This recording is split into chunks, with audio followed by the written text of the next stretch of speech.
Hello.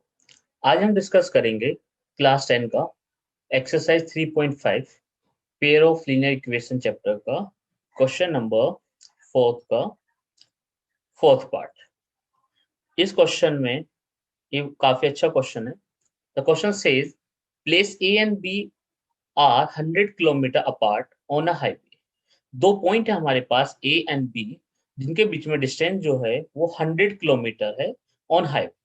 One car start from A and another car start from B. Basically question हमें क्या कहता है कि हमारे पास एक हाईवे है इस तरीके से। There are two point, the first point is A and another point is B. यहाँ पर हमारे पास कोई कार भी है, यहाँ पर एक कार है, यहाँ पर कार बी है कोई, और ए और बी के बीच की जो डिस्टेंस है इट इज 100 किलोमीटर। इतना अभी हमें क्वेश्चन में बोला है। इसके आगे question says if the car travels in the same direction means जो कार A है वो भी इधर की तरफ ही मूव करेगी और कार B है वो भी इधर की तरफ ही मूव करेगी। सेम डायरेक्शन में चलने पर if the cars travel in the same direction at different speed, दोनों की स्पीड अलग अलग है।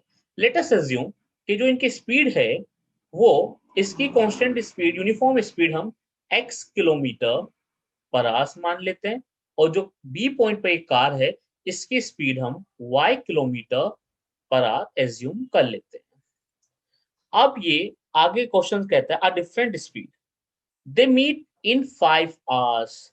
दोनों कार किसी पॉइंट पे जाके, सेम डायरेक्शन में चलने पे किसी पॉइंट पे जाके, लेट अस अज्यूम हियर किसी पॉइंट सी पे जाके मीट करते हैं आफ्टर द 5 आवर। मतलब जो पॉइंट ए से कार चली है उसने भी 5 घंटे लिए हैं ए से सी तक जाने पर, और जो बी है उसने भी 5 घंटे लिए हैं ए बी से सी पर जाने पर। तो सी पे दोनों जाके मीट कर जाती हैं आफ्टर 5 आवर्स। तो यहाँ पे मेन कॉन्सेप्ट जो अभी समझ में आता है, क्योंकि ए जो है वो बी के पीछे है। अगर ए बी के पीछे है तो पहले ए बी को कैच करेगा, पकड़ेगा और फिर उसके साथ आगे कंटिन्यू करेगा। तो बेसिकली ए की जो स्पीड होगी वो बी से ज्यादा आएगी। एक छोटा सा आइडिया हमें यहाँ पर ये मिल जाता है। अब इसको सोल्व कैसे करेंगे वो हम देखते हैं। हम एज्यूम कर लेते हैं कि जो ए है, ए से सी तक की डिस्टेंस ये D1 है। हमने ये एज्यूम कर लिया। ओके, अब बी से सी तक जाने में जो कार डिस्टेंस कवर करती है ये हम लोग D2 एज्यूम कर लेते हैं। ये हमने D2 एज्यूम करा। दोनों ही कार के लिए जो टाइम है T1 for the car A and T2 for the car B, दोनों के लिए ही 5 आवर्स है। टाइम दोनों का कॉमन है, मतलब 5 घंटे बाद जो पॉइंट ए से स्टार्ट हुई और जो पॉइंट बी से स्टार्ट हुई, 5 घंटे बाद जाकर पॉइंट सी पे वो मीट कर जाती है। तो सबसे पहला भी यहाँ से हम एक इक्वेशन फॉर्म करने की कोशिश करते हैं। इक्वेशन फॉर्म करने के लिए क्या रहेगा हमारे पास यहाँ पर कि अभी D1 और D2 के हमें एग्जैक्टली डिस्टेंस नहीं मालूम, लेकिन हमें ये मालूम है जब यहां से, अगर मैं पॉइंट आउट करूं, ये यहां से और यहां तक सी से, ए से सी तक जो है वो D1 है, और बी से सी तक जो है वो D2 हमने एज्यूम कर लिया। सो अगर हम देखें यहाँ पर तो हमें ये मिलता है कि D1 minus D2, can we find D1 minus D2? Yes, क्योंकि D1 जो है वो ए से सी तक की डिस्टेंस है जो हमें मालूम नहीं है। D2 जो है वो बी से सी तक की डिफरेंस है, वो हमें मालूम डिस्टेंस है, हमें मालूम नहीं है। लेकिन अगर हम बोलें कि D1 माइनस D2 तो it becomes AB, basically AC minus BC। और AC माइनस BC, अगर AC में से पूरे में से BC वाला पार्ट हटा देते हैं हम यहाँ से, तो ये 100 किलोमीटर है जो कि हमें गिवन है। तो वी कैन से कि D1 minus D2 is nothing but is just 100 kilometre. अभी अगर हम फॉर्मूला देखते हैं तो हमारे पास इस स्पीड का फॉर्मूला होता है speed is equal to distance over time. अगर हम यहां से देखते हैं तो distance is nothing but speed into time. तो हमारे पास डिस्टेंस का फॉर्मूला आता है distance is equal to speed into time. तो D1 is the distance covered by car A and D2 is the distance covered by car B। तो D1 के लिए हम वो कंडीशंस यूज करेंगे जो कार A के लिए थी, जिसकी स्पीड x थी और टाइम 5 आवर्स लगते हैं, क्योंकि s इंटू टी होता है डिस्टेंस का formula. The similar for car B, D2 D2 के लिए जो B पॉइंट से स्टार्ट हुई थी उसकी स्पीड y थी और इसको भी 5 घंटे ही लगते हैं, 5 आवर्स लगते हैं, विच इज 100. तो we can say it is 5x minus 5y is equal to 100. We can take common 5 and it becomes x minus y which is equal to 100. अभी x minus y क्योंकि 5 मल्टीप्लाई में है और अगर हम इसकी साइड चेंज करते हैं तो ये इसमें डिवाइड में जाएगा और ये डिवाइड करेगा इसको 5 से 20 टाइम्स. तो basically it is the first equation. ये हमारे पास यहाँ पर हमें फर्स्ट इक्वेशन मिल जाती है. फर्स्ट इक्वेशन मिलने के बाद क्वेश्चन हमारा यहाँ तक ही कंप्लीट हो जाता है. मगर क्योंकि लीनियर इक्वेशन इन 2 वेरिएबल के लिए जिस इक्वेशन में जितने वेरिएबल होते हैं हमें मिनिमम उतनी ही नंबर ऑफ इक्वेशन चाहिए होती है. अभी हमें मिली है खाली एक इक्वेशन जो कि है x minus y is equal to 20. इसके आगे अगर हम क्वेश्चन को कंटिन्यू करते हैं तो हमें यहाँ से दूसरी इक्वेशन फॉर्म होगी. The second condition is they meet in 5 hours. ये तो फर्स्ट यहाँ तक कंप्लीट होती है. Then the question says if that they travel towards each other. अभी क्या था फर्स्ट कंडीशन में वो सेम डायरेक्शन में मूव कर रहे थे. अभी यहाँ पे अपोजिट डायरेक्शन में मूव करेंगे. फॉर एग्जांपल पॉइंट ए और पॉइंट बी. हमारे पास दो कार है यहाँ पर. ये कार ए है, ये कार बी है. अभी ए इधर की तरफ मूव करेगा और बी इधर की तरफ मूव करेगा. Question says if they travel towards each other. एक दूसरे की तरफ ट्रेवल करेंगे. ए जो है वो बी की डायरेक्शन में और बी जो है वो ए की डायरेक्शन में ट्रेवल करेंगे. Then they meet in 1 hours. वो दोनों कार एक आवर्स 1 आवर्स में मीट कर जाते हैं. तो अगर हम यहाँ पे देखें जब ए ने बी की तरफ ट्रेवल कर रहा है और बी जो है वो ए की तरफ ट्रेवल कर रहा है तो ये बीच में कहीं एक पॉइंट होगा जो कि सी हम मान लेते हैं, यहाँ पाके मीट कर जाते हैं. लेकिन कंडीशन बेसिक कंडीशन वही है कि 100 किलोमीटर दोनों के बीच में डिस्टेंस है. एक पे जो कार है उसकी स्पीड हम x kilometre per hour assume करे हुए हैं ऑलरेडी और ये y kilometre per our. Okay. अभी दोनों के लिए जो टाइम है t1 is equal to t2 वो 1 आवर हो जाता है. दोनों 1 घंटे में आके मीट कर जाते हैं. अब मान लेते हैं कि यहां से ए से सी जाने पर ए ने d1 डिस्टेंस कवर करा और बी से सी जाने पर बी ने d2 डिस्टेंस कवर करा टुवर्ड्स टू ए. दोनों जाके सी पॉइंट पे मीट कर जाते हैं.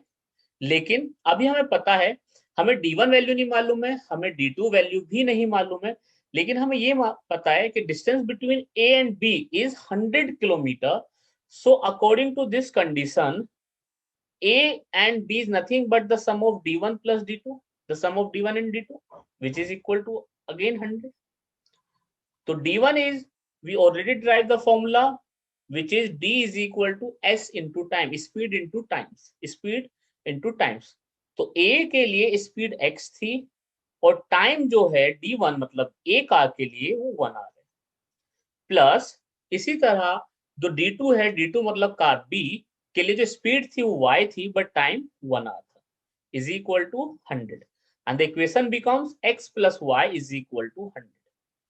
It is the second equation. So basically now we have two equations. The first equation is x minus y is equal to 20 and the second equation is x plus y is equal to 20.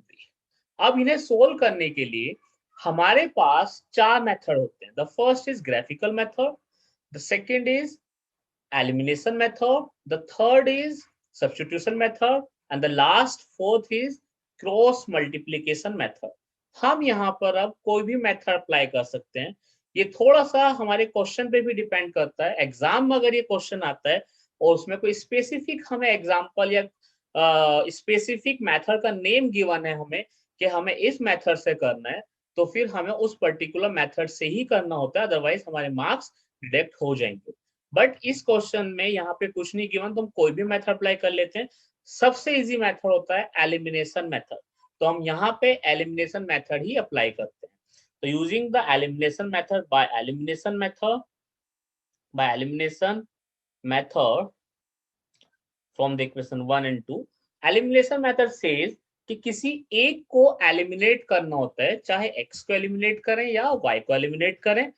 Eliminate करने के लिए हमें उनके coefficient जिसको हम eliminate करना चाह रहे हैं उसके कोफिशिएंट हमें इक्वल रखना होता है। तो यहाँ पे x का कोफिशिएंट ऑलरेडी इक्वल है, y का कोफिशिएंट भी ऑलरेडी इक्वल है 1 1, और y के साथ कहा अच्छी बात ये कि अपोजिट साइन है, तो हम दोनों इक्वेशन को जस्ट ऐड कर देते हैं और दो y यहाँ से एलिमिनेट हो जाएगा, क्योंकि एक में प्लस y है और एक में माइनस y है। तो अगर हम देखते हैं, it becomes x plus y is equal to 100 and another is x minus y is equal to 20। अगर हम इन दोनों को ऐड करते हैं तो x y से कैंसिल होगा, बट अगर हम इन दोनों को सब्ट्रैक्ट करेंगे, सब्ट्रैक्ट के लिए अलग मेथड होता है जिसमें हमें नीचे के साइन चेंज करने होते हैं, क्योंकि सब्ट्रैक्ट करने का मतलब होता है कि माइनस से पूरी इक्वेशन में मल्टीप्लाई कर देना, तो उससे साइन चेंज होंगे जिससे x एलिमिनेट होगा। बट हम सिंपल वे में चलेंगे, हम यहाँ से y को एलिमिनेट करेंगे क्योंकि ऑलरेडी ही अपोजिट साइन है, और अगर कोई डायरेक्टली अपोजिट साइन होते हैं तो वहां पे हम उनको ऐड कर देते हैं ताकि वो डायरेक्टली कैंसिल आउट हो जाए। तो y से y एलिमिनेट होगा, कैंसिल होगा, and it becomes 2x is equal to 120 and here is x is equal to 60। So x की वैल्यू हमारे पास यहाँ पर आ जाती है 60। अब एलिमिनेशन मेथड क्या कहता है कि हमें एक वेरिएबल की वैल्यू निकाल के इन दोनों इक्वेशन से किसी भी इक्वेशन में पुट करके अनदर वेरिएबल की वैल्यू हमें फाइंड आउट करनी होती है। तो कोई भी इक्वेशन अप्लाई कर सकते हैं, इक्वेशन नंबर 1 और equation number 2। So from we are consider equation 1, from equation 1, so the equation 1 says x minus y is equal to 20, and we already know the value of x, which is 60 minus y is equal to 20, and 60 minus 20 is equal to y, so y becomes 40. So हम last में कह सकते हैं कि hence x is equal to, x is basically the speed of car which is on the point A is 60 kilometer per hour, and y is the speed of car which is on point B is 40 kilometre per our. तो ये हमारे यहाँ पर answer होगा। तो basically जो point A पर car है उसकी स्पीड होगी 60 किलोमीटर पर आवर, और जो पॉइंट बी पे कार है उसकी स्पीड होगी 40 किलोमीटर पर आवर। तो बहुत ही इजी क्वेश्चन था, बहुत इजीली सॉल्व हो गया है। दो इक्वेशंस फॉर्म करनी है, उसके बाद हम कोई भी मेथड अप्लाई कर सकते हैं यहाँ पर। Thank you.